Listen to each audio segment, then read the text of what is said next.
The world of handmade business can be tough when trying to monetize what you love. We've got truth bombs and motivation to help you find your way through. Passion to profit, let's start today, 'cause the world needs what you create. Tune in right now, it's your shot to learn how to be a handmade boss. Hello everyone and welcome back to the Big Update episode. Now, you might have noticed this one has come out a wee bit earlier for two reasons. A, let's be honest, we're all knee deep in Christmas orders right now, so we probably don't have time anything beyond today to start to mess around with anything. A lot of us are also taking some time off. And the second reason is there has been some pretty big changes in the e-commerce landscape that I really wanted to chat to you about. So this is an episode that means you don't have to scroll through BS clickbait, YouTube videos, blog posts, or any of the latter. It means that you can essentially come to one place, listen to one thing for like 20 to 30 minutes and get all of the updates that you need to know about, which personally, I wish I had this when I was first doing my business, starting my business, growing my business, scaling it.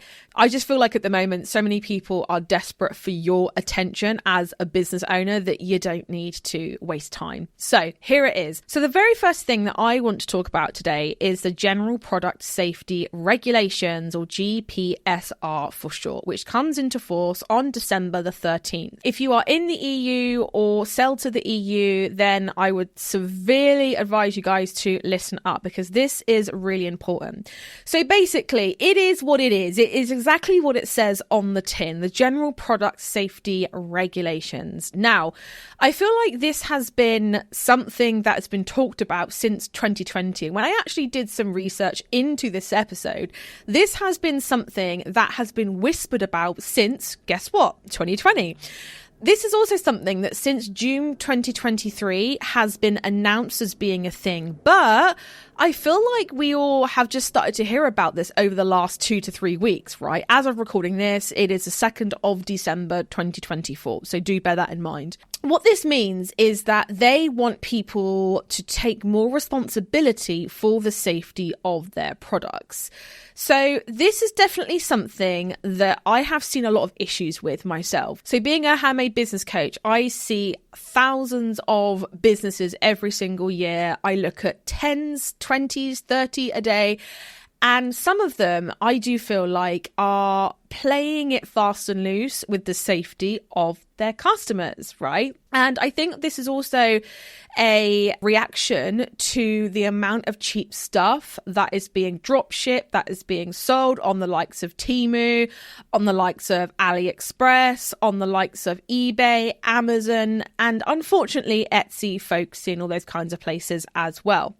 So you have to imagine when you are dealing with handmade business owners, small to medium business owners, and businesses that do these things like drop shipping products that probably shouldn't be, you have to kind of go with one spoiled apple ruins the bunch, right?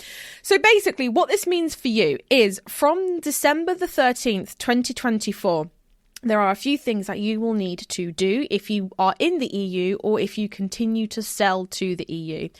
And this is A, appoint a responsible person. So this is someone who will serve as a liaison with market surveillance authorities, ensure product compliance, maintain technical documentation, cooperate with authorities during investigations and product recalls. And basically, this person, and what I will say as well is that this is something that I've read multiple different things on, depending on if you're based in the EU or not.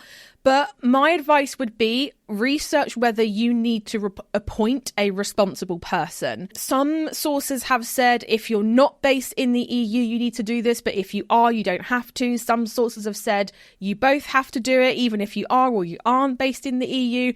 It's kind of one of those things that's like, okay, we need to all stop the hearsay and we need to go and get legal advice. Now, this brings me on to my next point, which is everything I say about this, please do take it with a pinch of salt. I am not a legal expert. This is just purely based on the advice that I've been given, the research that I have done, this is really something where there's a lot of balls flying in the air right now. It's likely to change. This time in a month's time, we might be having a completely different conversation. Please do seek legal advice. A fantastic place that I have used over and over again, I trust them implicitly, is Rocket Lawyer. It's kind of like Check a Trade, but for pay-as-you-go legal advice. It's a fantastic resource that I highly recommend. So if you go to rocketlawyer.com, you can literally ask a question and then get a quote to chat to someone, or someone usually will give you a quick phone call for you to talk things through. So that's the appointing a responsible person. The next key action is to update product labeling and information. So this is things like including the name, registered trademark, and postal address of the manufacturer on the product, add the contact information of the EU-based responsible person, ensure products bear an identifying element like a serial number, batch number, those kinds of things, and provide warnings and safety information in the language of the country of sale. So when I'm reading this, I'm really thinking that candles is a really good example. Now, I know that you guys have always had to label things, but just really making sure that everything is up to spec and in the language where you are selling that product. Now, the third thing is enhanced product traceability. So this is things like if something goes wrong, you need to be able to precisely identify the product's origin and its journey through the supply chain. Fourth thing is to conduct risk assessments, perform and document a risk analysis for every product, maintain up-to-date technical files through periodic risk analysis. There's also updating compliance programs, preparing for recalls and reports, and making sure that you are compliant with all marketplaces. This is not just an Etsy thing, guys. This is a nationwide thing. This is a worldwide thing. This is something that Etsy, eBay, your own website, Amazon, Folksy, they all will have to do it. This is EU law. So I don't want you guys thinking, this is just another Etsy thing. No, it's not. It is something that we all have to do. I have been told throughout talking to Handmade business owners is this.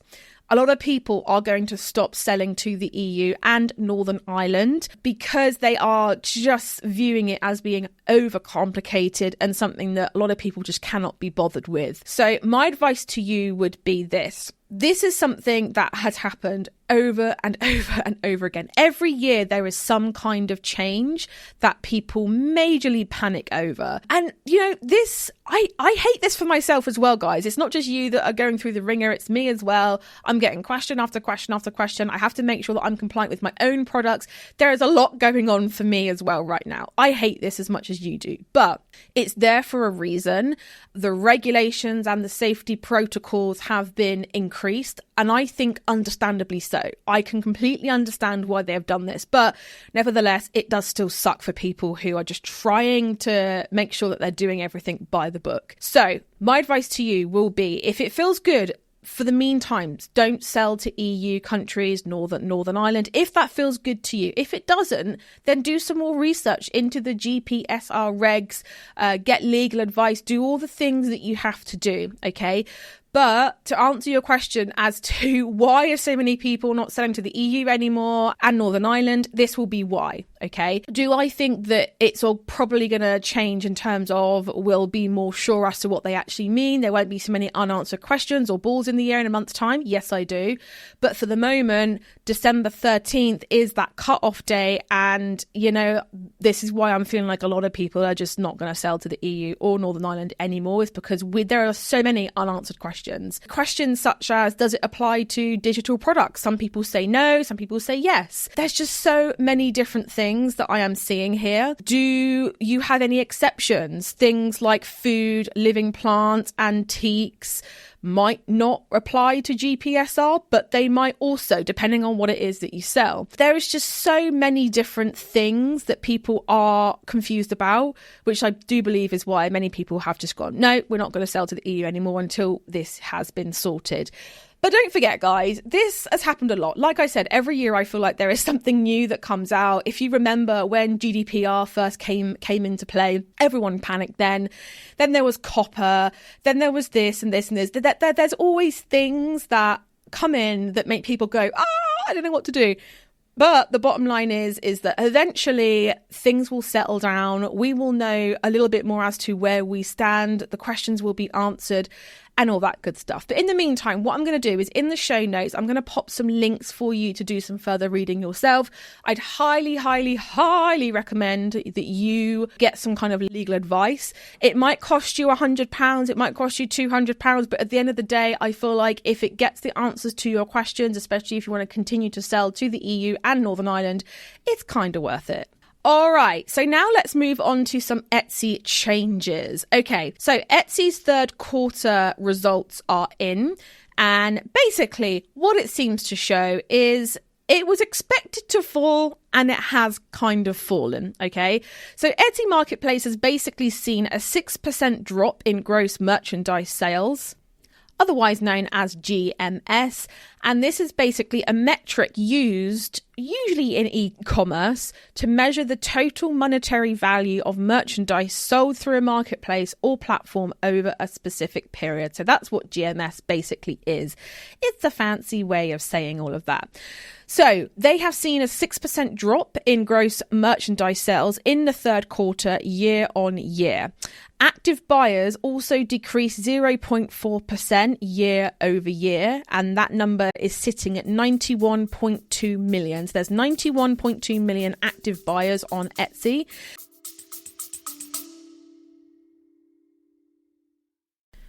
Hey bosses, I am interrupting your episode because if you struggle with social media, I have something free for you to attend that's going to help you.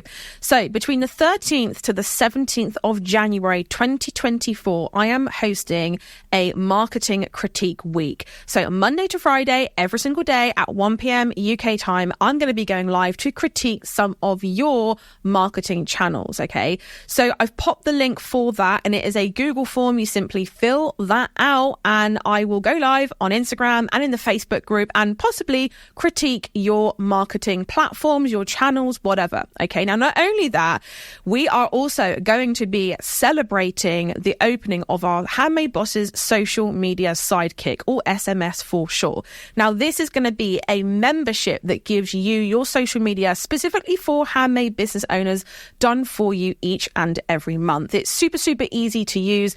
It's a very calm and serene way to do social media that is effective, but also doesn't leave you questioning everything.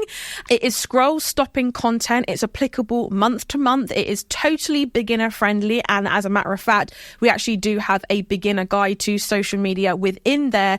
And it's also going to enable you to get consistent, post on the regular, nurture your customers and build your social media following. So if that sounds good and it's literally less than a fancy Starbucks hot chocolate every single week, to join the waitlist for SMS, all you need to do is go to handmadebosses.com/SMS waitlist, all one word, handmadebosses.com/SMS waitlist. The link for that will be in the show notes below. Now also join us for the Marketing Critique Week coming up as well. Don't forget, 13th to the 17th of January, be there or be square, boss.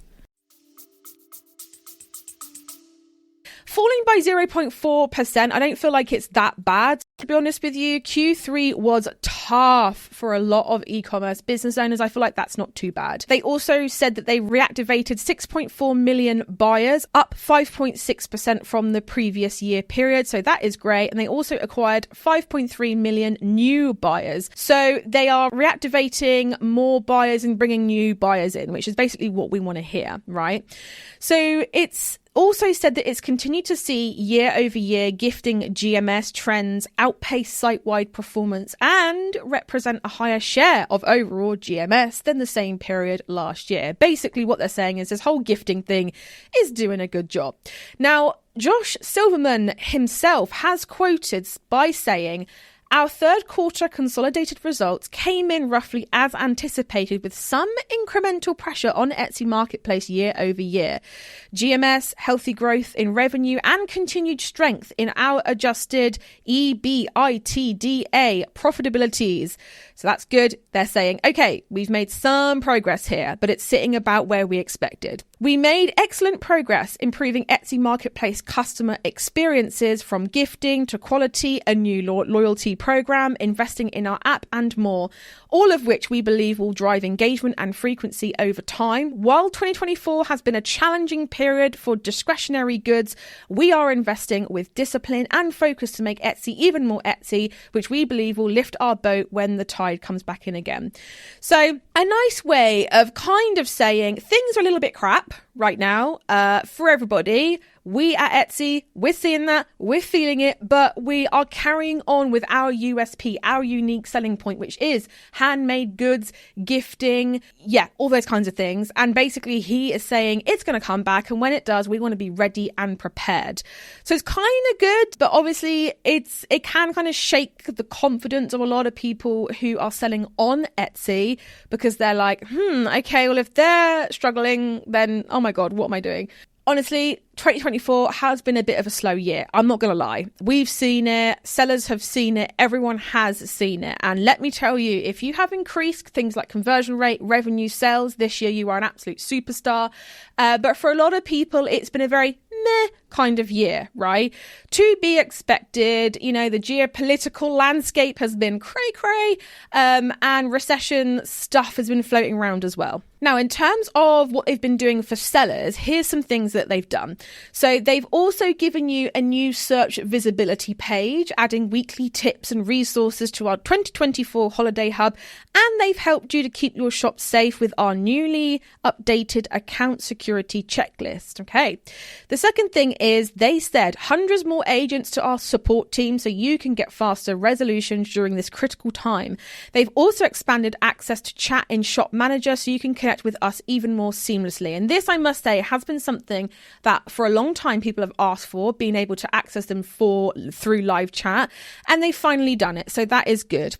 They've also said that we are increasing Etsy purchase protection for sellers by covering refunds on qualifying orders up to $500 USD, double our regular coverage of $250 USD. So that's also really, really good, because that just means that if something goes wrong, it's no one's fault. They are covering things, which is awesome. So let's talk about this whole gifting thing, because if you remember, I believe it was either Q1 or Q2 this year, Etsy went all in with the whole gifting thing. Now let's kind of see how that's been going.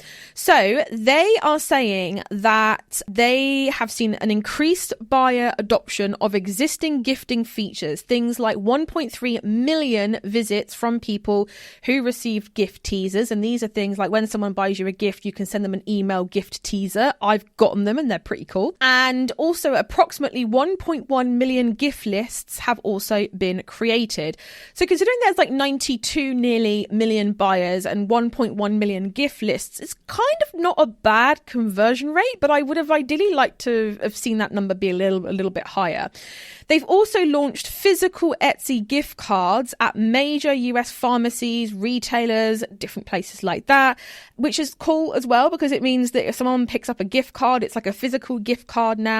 It's not just kind of some digital thing that gets lost in the ether. They've also got here US buyer survey data that they are tracking for gifting indicates Etsy's unprompted association with gifting hit a record high during the third quarter. So they're kind of saying this gifting thing is working.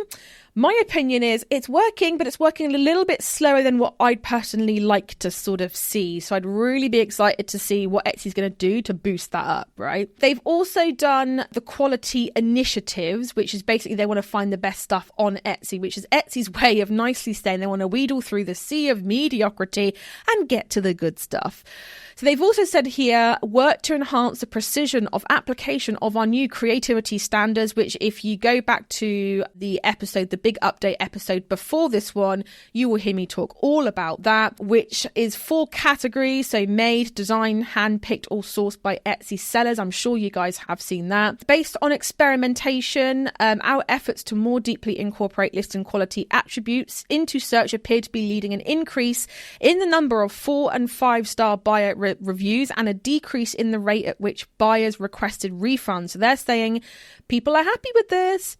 They also, like I said before, launched the new Etsy search visibility page, which I talked more about that in the last big update episode, if you want to go and listen to that. Also expanded the diversity of merchandise we are showing buyers with a goal to reduce the cognitive load experience when search results deliver too many similar items. So basically they're saying people are confused AF, we're going to kind of try and help that, right? That is pretty much the major updates that I think you guys need to know about when it comes to Etsy.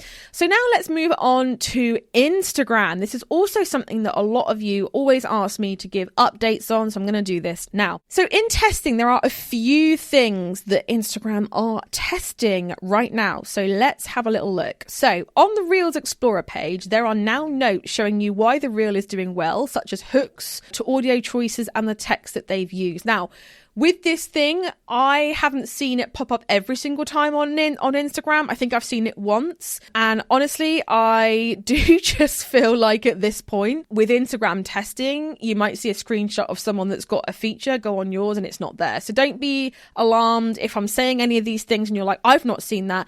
Like I said, it's in testing. But that's really, really cool because they're kind of listening to people saying that they find Reels confusing AF. They're not sure what Reels do well, why they do well, etc.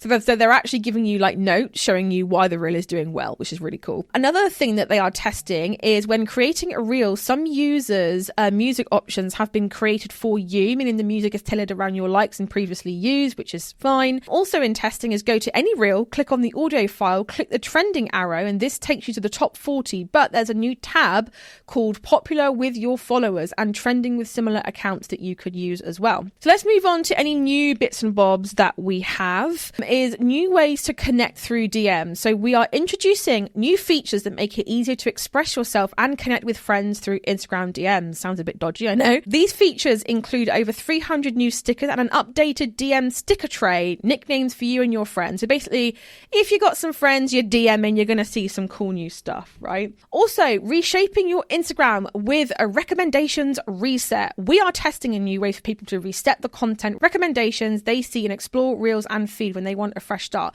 Now, this I like. This is actually probably one of my favorite updates. Mainly being is that, I don't know if you guys have ever had this, but when you're having a bad day or a bad week, you're more than likely going to engage in content that's a bit down in the dumps, a bit negative Nancy, right? Whereas when you're not feeling that way, you're still seeing that content. Or let's say a real life example is one of my friend's pets passed and she was still getting shown cat content weeks afterwards, and it was upsetting her. So actually being able to do a feed refresh is pretty darn cool. So it's basically this feature, they are saying they are wanting to allow people to be able to curate their feeds as they see fit, right? Now, the last thing with Instagram is testing new ways to combat scams and help restore access to compromised accounts. So they are saying scammers are relentless. We know that. If you've been selling on Etsy, if you've been on Instagram, Facebook, I get roughly about 18 scam messages a day on Instagram and Facebook. I also get a ton of them through email. Scammers are rife. They always will be rife on every marketplace, every website, everywhere you are online. There will always be scammers.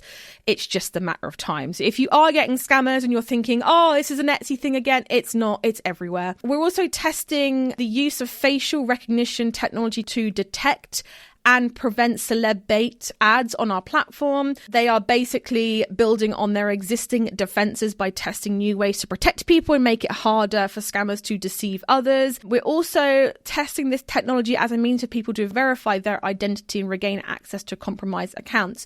Now, if you are worried about this, my advice to you would be to get the blue tick. I know it's money. I think it's like £10 a month or something like that, or $11.99 or something, or around that price. It's a pain in the arse. It is. It really, really is. But I must say that I have known people who haven't had the blue tick. They've been hacked, and getting their account back is near damn impossible. So if you have an Instagram account that you give a damn, if it was to ever go away, be hacked, closed down, whatever, do yourself a favor and just get yourself the blue tick, because honestly, it is something that I'm so glad I've got, because if my Instagram went wrong, that would literally be a third of my business gone poof overnight, right? So definitely something to consider, okay? Now, that concludes the big update, okay? So I just want to take this opportunity to say, I know that it might feel a little bit scary out there right now. We've got the GPSR changes. Etsy doesn't seem to be doing so hot right now. Maybe you're seeing things that are going down, but let me tell you that this has been probably outside of COVID, one of the most challenging years, not in terms of, in terms of things that have happened, but also in terms of just things that have been reported on the news, things that have been spoken about, the general mood amongst buyers, amongst consumers, and amongst you guys too, has been meh. Everything has felt very, very meh. And if you felt like that, you are not alone. I'm going to be doing an episode, if it's not already out by now, it might not be yet, talking all about how for the first time, I actually had a full-on burnout this year. And I've never really had that. I'm someone who usually always takes my own advice, but this time I did not. If you are feeling a way about things, you're not alone, okay? Things have felt very, very hard this year. But we are coming up to a new year. 2025 is nearly upon us. I am a massive fan of wiping the slate clean, of saying, you know what, things can feel a little bit crappy right now, but you know what, I'm going to just reset, recalibrate, realign to my goals. And this is something that I highly recommend for you guys to do, is to just realign yourself. Just wipe the slate clean and say, you know what, 2024 was tough, but 2025, that's it. I'm not going to worry about any of this stuff. All right. So all of that to sort of say was a really weird roundabout way of saying 2024 might have sucked, but I am very optimistic for 2025. I know things are going to be amazing. There are some exciting updates that are coming from my point of view that I know about for an absolute fact. There are some amazing things coming, and just hang on in there, because yes, it might feel hard right now. It might feel really, really tough, but it's not going to be forever. Time heals a lot of ailments, right? So my loves, thank you so, so much for listening to this episode. I hope you found it helpful. DM me if you did. I would love to hear your thoughts about it. But for now, my loves, I will catch you in the next one. Thank you so much for tuning in to How to Be a Handmade Boss. And if you're eager to boost your Etsy sales within just 7 days, then be sure to join my most popular free training at handmadebosses.com/conversion. You can also find the link in the show notes as well. Keep an eye out for our next episode, where we'll be continuing our journey towards handmade business success together. And until then, keep crafting and stay inspired, because the world really does need those special creations that only you can make.